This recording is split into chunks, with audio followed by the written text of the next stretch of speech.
Yeah, because she don't want to send her grandson Pookie or her other grandson Ray to jail.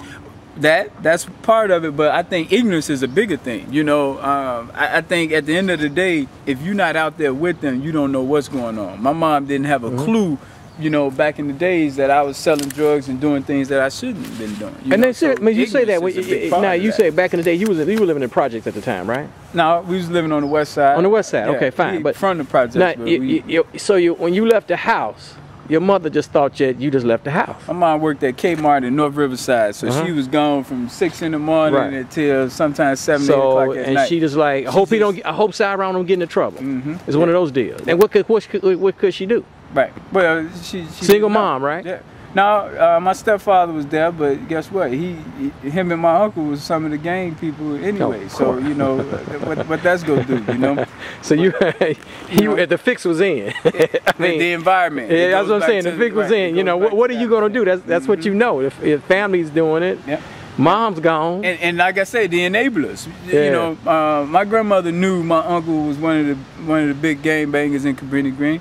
And she loved her son, you know. Even though he'd get arrested, she wasn't gonna turn him in. She wasn't gonna go to her son. Yeah, she wasn't gonna call the police and say, "Come on, he need to go to jail because he's ruining the community." Yep. And when I think about that, it's the same thing when you got the Taliban over in Afghanistan, and some people sympathize because they might not like what American policies are, so they might not turn in the Taliban. They might say, you know what, let them see how many troops they can kill. Let them see what they can do. Well, that's why the upper class, the elite African Americans and the bourgeois and the pseudo bourgeois they say I ain't coming down to Inglewood to try to improve. And that is their problem. They don't really want to improve. It's gonna be like that.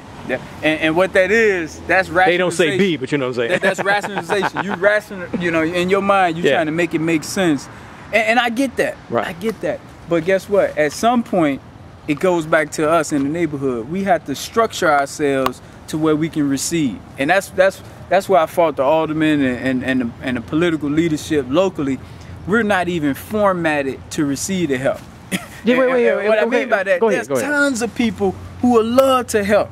They got extra discretionary income. They'll sow them seeds, but where do I begin? How will I measure that my money is actually having an impact? Yeah, well, and that's what we got. If I give Syron some money, he's gonna misappropriate the funds and go to the Caribbean every Christmas. You know what I'm saying? There you go. Now, what I envision is that a person will be able to give $20, $50, $60, and they can click on the video and see exactly how their money helped out. Well, just imagine what that's gonna do for confidence. I know, but one of the main things we have in our community, the main challenge we have in the African American community, is distrust. We don't trust we just don't trust each other. Rightfully so, though. And rightfully so. Rightfully so. I'm not. Once again, it goes back to leadership, man. This garden idea is an example of good leadership. How can I get the community to have something that they can all work toward instead of, you know, a block club? Block clubs are very hard, very, very hard, because you might not like your neighbor. I tell people all the time, in corporate America, I believe block clubs are the hardest organizations to run in America, period. And it's because you have to live, walk around, see your neighbor, and all it takes is your neighbor's son to do something in your household you don't like, friend, whoever, and it can disrupt that organization, which is the block club. So what I always try and tell people, let's get away from that block club mentality and let's get into individual block by block. What interests you? You know what I mean? So that grandson who's standing on the corner selling drugs, what did he want to do before he gave up? Yeah, what did he want to do? I know, but let me say something real quick. You know, this is summertime, and when the show airs, it'll be summer. Someday in Chicago, you know how the weather is here. But 90 tomorrow. Yeah, well, you know, yeah, that's Chicago. We allow our young boys to wander in the street aimlessly. Come on, man. You know, I would say, come on, mama. I should get in the camera and say, come on, mama. Come on, grandmama. Don't let your boy just run around in the street. Come on. What else they gonna do? Hey, you stay in the house and you stay on the damn porch. I don't care if you're 16 years old.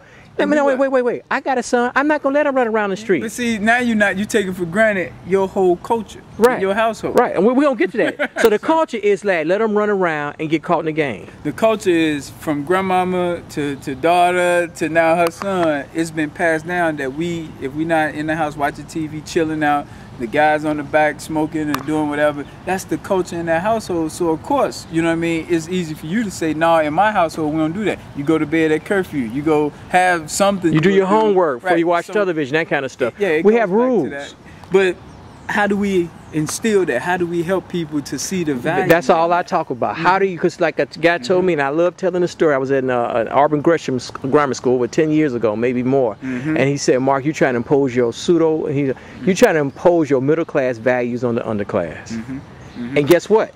No matter, all we doing is trying to impose, for the lack of a better term, middle class values on the underclass. How about this? Life is all about the exchange of ideas. That's what everything boils down to. Whether you at the federal level with America exchanging its ideas, as you call it, imposing your will on another foreign country, all the way local to a teacher trying to exchange some ideas with a student to get them to see how they can apply these ideas to their life and make life better. So I forget that argument. Everybody is doing it in some shape, form, or fashion, trying to impose their perspectives on another individual, and it's just life. You know what I mean? So we're not gonna get away from that.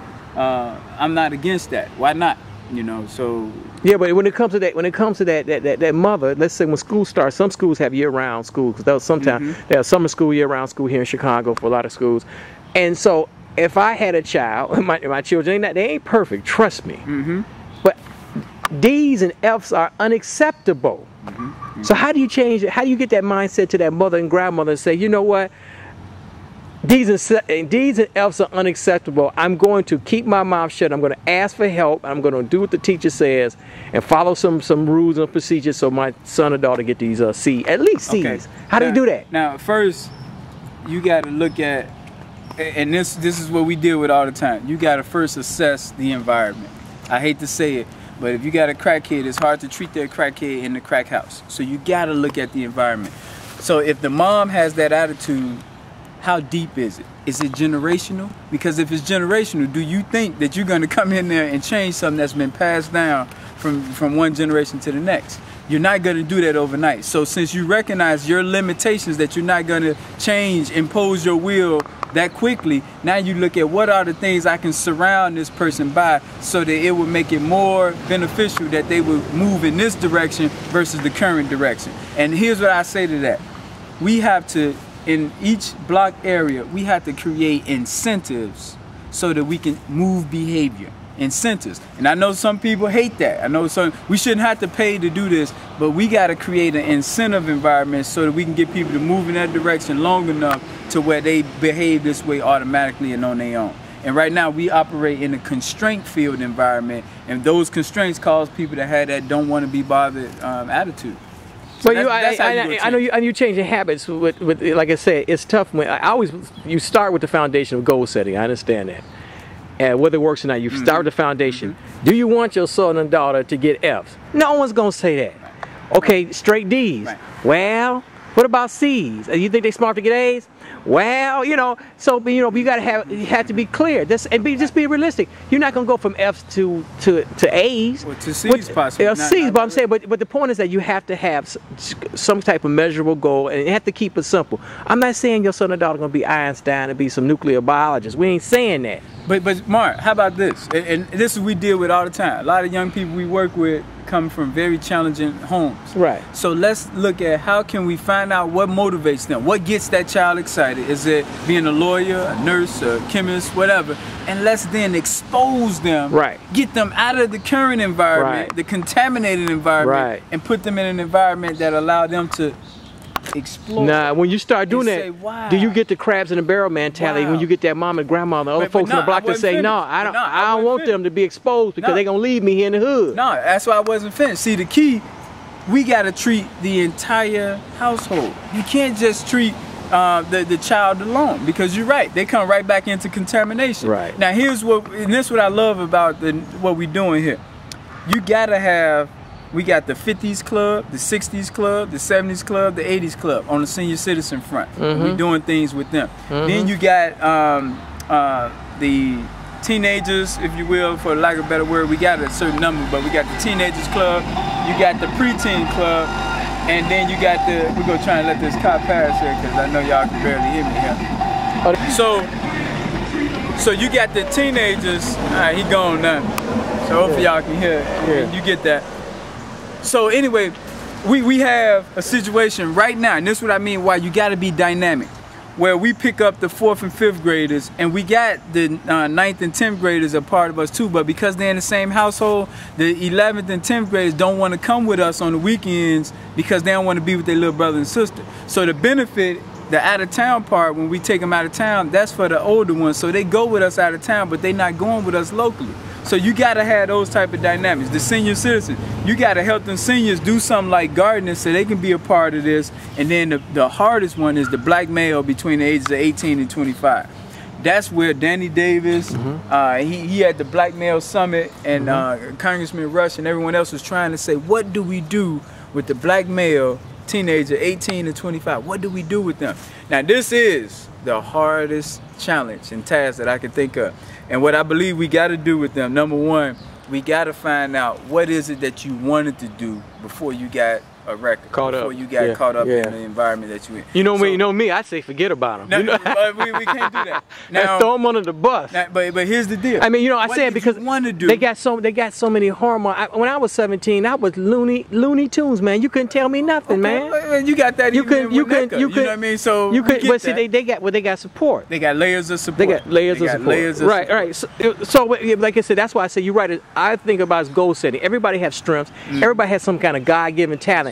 That strength, and we vindicate this car here. That strength and that talent is going to take you out of the hood, out of that environment. It could, if you wanted to. There you go. Because you got willpower too. So how determined are you? You know what I mean? And that determination, unfortunately, in our environment, gets zapped away because you don't have the layers of support. I was talking to real quick. Let me inject. I was talking to a counselor at one of the high schools, and he was saying that a young man was on the border. He's an okay student, but he loves hanging with his boys in the hood, on the block. And he said, why you rather hang with, because to be successful, he has to leave his friends on the block, and he just couldn't do it. But see, that's why, he may have done it, I don't know, he was having trouble doing it. But see, that's what I mean by we gotta not deal with just one echelon. We have to make the block uncomfortable. See, and that's part of what has to happen, why it's so important to go block by block. We gotta make that corner uncomfortable to just hang out there. Now, I'm not advocating nobody do this right now because we're not in position. You got to know your place. And if you're not in position, you can't do it. So what do I mean by uncomfortable? I call it PRE. What's up, guy? We call it PRE. Stands for prevention, resources, and then enforcement. Let me say that again. Prevention, PRE, prevention, resources, and enforcement. So what prevention you go do? That's working with the young kids. That's making sure we know what they want to be and we link them and get them exposed early on. Resources, that's where the jobs come in at. That's where it comes in saying, I'm gonna pay you to cut this vacant lot every Saturday. That comes in, and believe it or not, let me say this. We give people $3 and $4 and they excited. $3 or $4. And they putting in, they cleaning, they doing, I'm talking about 18 and up. You talking about grown folks because it's demoralizing. Listen, you give me $2, I'll be happy, man. But what I'm saying, it's demoralizing. We had people say, you know what? I can't even wash my clothes. This $3 gonna help me wash my clothes. So it's demoralizing. But see, people say that again. A lot of people know that there's some poverty out here. I mean, a lot of folks watching this. I know a lot of folks watching the show. Most of us are paycheck to paycheck. But they not extreme. There's some poverty out here. Yeah. I hate to say it. Some people living off a $300 SSI check. You know what I mean? Per month. For the whole month. So for the whole month. And then they got their links, so they get some food, $150 food, $300 for the whole month. Now, unfortunately, we spend that on gas, just doing all this moving around. But some people got to live off that. So when they say they don't have money to wash their clothes, and you giving them a couple of dollars, that means something. So now I move. And I'm a little bit more motivated because I'm getting something out of whatever the interaction is. So the black males, 18 and 24, we gotta motivate them. We gotta find out what they want to do, motivate them, and then get them behind some layers of support. Well, you know what's hard.